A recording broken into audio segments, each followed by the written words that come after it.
शिंदे शिवसेनेचे किंवा आमचे जे खासदार असतील किंवा राजेंद्र चौधरी यांच्या नावाची पाटी होती, जो 6 दिवसानंतर समोपचाराने प्रश्न सुटला तो पहिल्या दिवशीही सुटला असता का राजेंद्र चौधरी यांनी तो प्रतिष्ठेचा विषय करून समाजामध्ये तणाव निर्माण केला किंवा राज असोणकर सारख्या माणसाला 6 दिवस उपोषणाची वेळ आणली?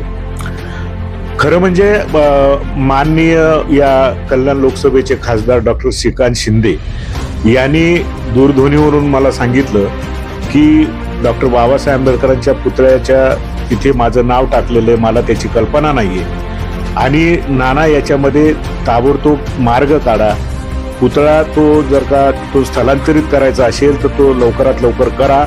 त्या दृष्टिकोनातून 3 तारखेला खासदार ऑफिसला बैठक झाली. बाबासाहेब आंबेडकरांचा पुतळा कुठेही बसवला तर ती आपल्या समाजाची श्रद्धा असते, परंतु स्मशानामध्ये बसू नये अशा विचाराचे तुम्ही आहात, आम्ही आहोत आणि अशा पद्धतीची घटना घडायला नको, घडली, भविष्यातही अशा पद्धतीचं प्रकार घडू नये. माझ्या ह्या गोष्टी निदर्शनात आणून दिल्यानंतर तिथल्या स्थानिक महिला भगिनींची, पुरुष बांधव असतील त्यांची मी बैठक घेतली. जो 2-3 वेळा 200-200, 300 लोकांची बैठक घेतली, त्यांना कन्व्हिन्स करून बघितलं आणि त्या पद्धतीनं माझं काम चालू होतं.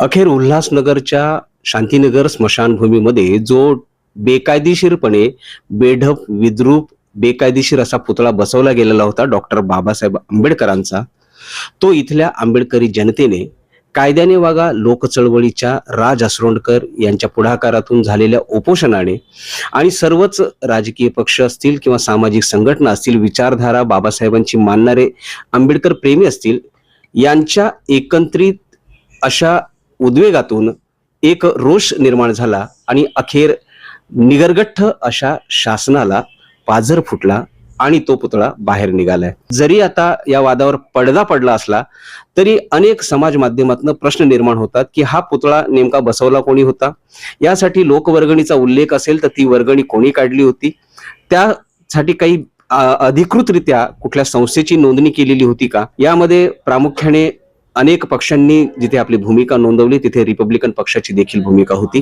माझ्या सोबत आहेत रिपब्लिकन पक्षाचे उल्हासनगर शहर जिल्हा अध्यक्ष नाना बागुलजी.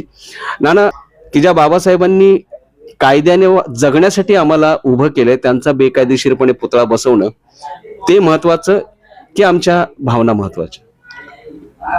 खरं म्हणजे मी गेल्या 35-40 वर्षापासून आंबेडकरी चळवळीमध्ये काम करतो आणि अशा पद्धतीची घटना घडायला नको, घडली, भविष्यातही अशा पद्धतीचं प्रकार घडू नये हा प्रत्येकाचा सद्सद्विवेक बुद्धीचा प्रश्न आहे. ज्याने कोणी बसवला असेल त्यांनी त्याचा उद्देश काय वगैरे त्या गोष्टी आता इथे चर्चा करण्याची वेळ नाही, परंतु बाबासाहेब आंबेडकरांचा पुतळा कुठेही बसवला तर ती आपल्या समाजाची श्रद्धा असते, परंतु स्मशानामध्ये बसू नये अशा विचाराचे तुम्ही आहात, आम्ही आहोत. तिथे तो पुतळा बसला, तो पुतळा मुळातच बाबासाहेबांचा दिसत नव्हता, त्याच्यामुळे अशा पद्धतीचं विद्रुपीकरण करणं हे योग्य नाही. खरं म्हणजे समाज घटकातल्या बऱ्याचशा लोकांनी बाबासाहेबांचा पुतळा तिथून हलवावा या दृष्टिकोनातनं माझ्याही निदर्शनास आणून दिलं होतं. माझ्या ह्या गोष्टी निदर्शनात आणून दिल्यानंतर तिथल्या स्थानिक महिला भगिनींची, पुरुष बांधव असतील त्यांची मी बैठक घेतली. जो 2-3 वेळा 200-200, 300 लोकांची बैठक घेतली, त्यांना कन्व्हिन्स करून बघितलं आणि त्या पद्धतीनं माझं काम चालू होतं. परंतु अतिशय समाजामध्ये तीव्र भावना निर्माण झाल्या आणि त्याच्यानंतर आमचे आंबेडकरी चळवळीतले कार्यकर्ते राज असरोडकर कायद्याने वागा या संघटनेचे ते अध्यक्ष आहेत आणि त्यांनी उपोषणाचा निर्णय घेतला. 1 एप्रिल पासून ते उपोषणाला बसले आणि मग ह्या गोष्टीच्या घडामोडी जलद घडायला लागल्या. मी माझ्या पद्धतीनं प्रयत्नात चालू होतो. मी प्रकाश जोतात जरी नव्हता. शिंदे शिवसेनेचे किंवा आमचे जे खासदार असतील किंवा राजेंद्र चौधरी यांच्या नावाची पार्टी होती, जो 6 दिवसानंतर समोपचाराने प्रश्न सुटला तो पहिल्या दिवशीही सुटला असता का राजेंद्र चौधरी यांनी तो प्रतिष्ठेचा विषय करून समाजामध्ये तणाव निर्माण केला किंवा राज असोणकर सारख्या माणसाला 6 दिवस उपोषणाची वेळ आणली? खरं म्हणजे माननीय या कल्याण लोकसभेचे खासदार डॉक्टर श्रीकांत शिंदे यांनी दूरध्वनीवरून मला सांगितलं की डॉक्टर बाबासाहेब आंबेडकरांच्या पुतळ्याच्या तिथे माझं नाव टाकलेलं आहे, मला त्याची कल्पना नाहीये आणि नाना याच्यामध्ये ताबडतोब मार्ग काढा. पुतळा तो जर का तिथून स्थलांतरित करायचा असेल तर तो लवकरात लवकर करा. त्या दृष्टिकोनातनं 3 तारखेला खासदार ऑफिसला बैठक झाली आणि त्या बैठकीमध्ये पण असं ठरलं की आपण आयुक्तांना या संदर्भामध्ये कळवूया आणि कलेक्टर ऑफिसमधनं सुद्धा पत्र आलंय की तो तात्काळ पुतळा काढण्यासंदर्भामध्ये तुमच्या स्तरावर निर्णय घ्या. असं पत्र आल्यानंतरही ती दिरंगाई होत होती आणि तुम्हाला चांगलं माहिती आहे सोमवारी आयुक्त आणि महापौरांच्या दालनामध्ये आयुक्त वगैरे संबंधित अधिकारी स्थानिक पदाधिकारी यांची बैठक आयोजित केली होती आणि मी तुम्हालाही बोलवलं. तुम्हालाही दूरध्वनीवरून मी संपर्क साधला, तुम्हाला सांगितलं की त्या बैठकीत या. त्या बैठकीमधले तुम्ही साक्षीदार आहात.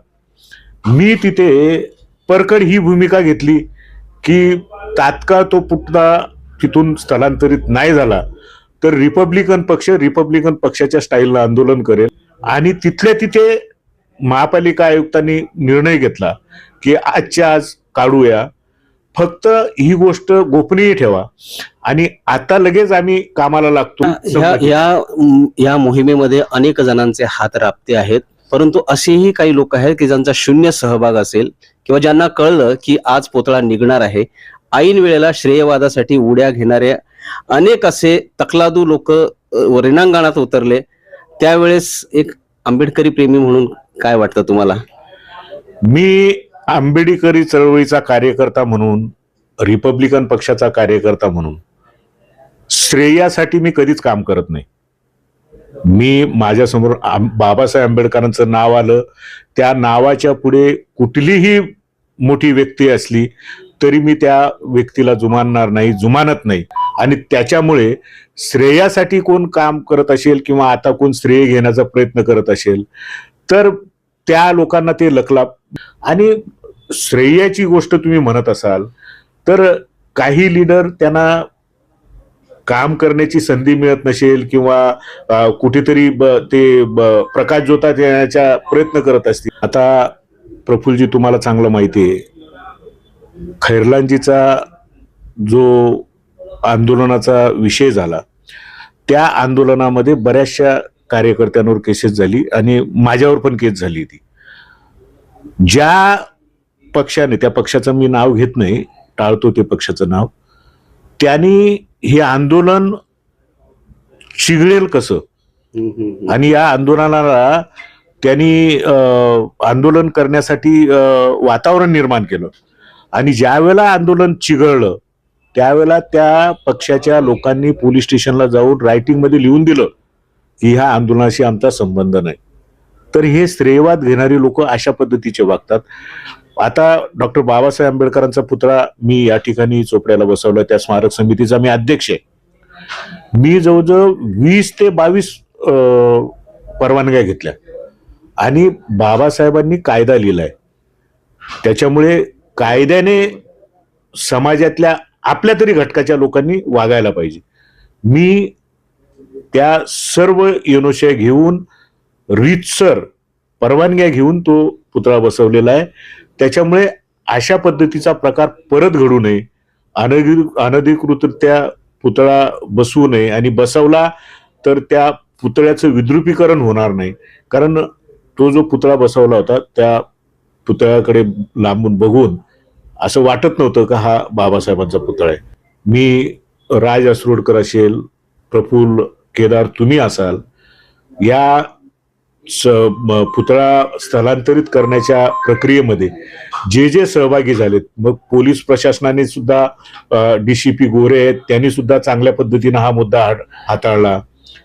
तहसीलदार असतील, महानगरपालिकेचे अतिरिक्त आयुक्त चव्हाण साहेब आहेत, त्यांचे सुद्धा मी आभार मानतो. ही तणाव न करता, कुणावरही गुन्हा दाखल न होता, शांततेने स्थैर्याने 6 दिवस उपोषण करून ज्यांनी हा प्रश्न तसाच लावला, त्यांच्या भूमिकेकडे कसं पाहता राज असरोडकरांच्या? नाही, ती तर स्वागतार्ह आहे.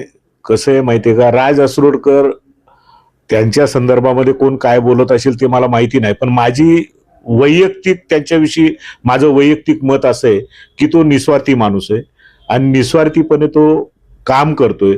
कुठले, मग मागच्या वेळेला एका सफाई कामगाराचा विषय त्यांनी आणला होता, त्यावेळेलाही मी राजला सांगितलं की ज्या ज्या वेळेला तळागाळातल्या शोषित पीडित लोकांची कामं असतील त्या वेळेला मी एकदम ओपनली तुमच्या सोबत असेल आणि भविष्यात सुद्धा राजकडनं अशा पद्धतीचीच अपेक्षा आहे, समाजाची सुद्धा आणि माझ्यासारख्या कार्यकर्त्याची सुद्धा. त्यांनी निस्वार्थीपणे अशा पद्धतीचं काम करत राहो, चांगलं काम आहे. आणि हे बघा, राज उपोषणाला बसला, त्याचा मूळ मुद्दा होता पुतळा हटवणं. तो मुद्दा स्वागतार्ह होता म्हणून तर मी त्याच्यासोबत त्याच्या खांद्याला खांदा लावून ह्या मोहिमेमध्ये उतरलो ना. या देशामध्ये अनेक आंदोलनं झाली असतील आंबेडकरी चळवळीची, जे डॉक्टर बाबासाहेब आंबेडकरांचा पुतळा बसवण्यासाठी होते, पण हे एकमेव असं आंदोलन होतं की जे पुतळा हटवण्यासाठी होतं. कारण तो पुतळा धोरण समितीच्या कुठल्याही नियम, अटी, शर्तींना अनुसरून नव्हता.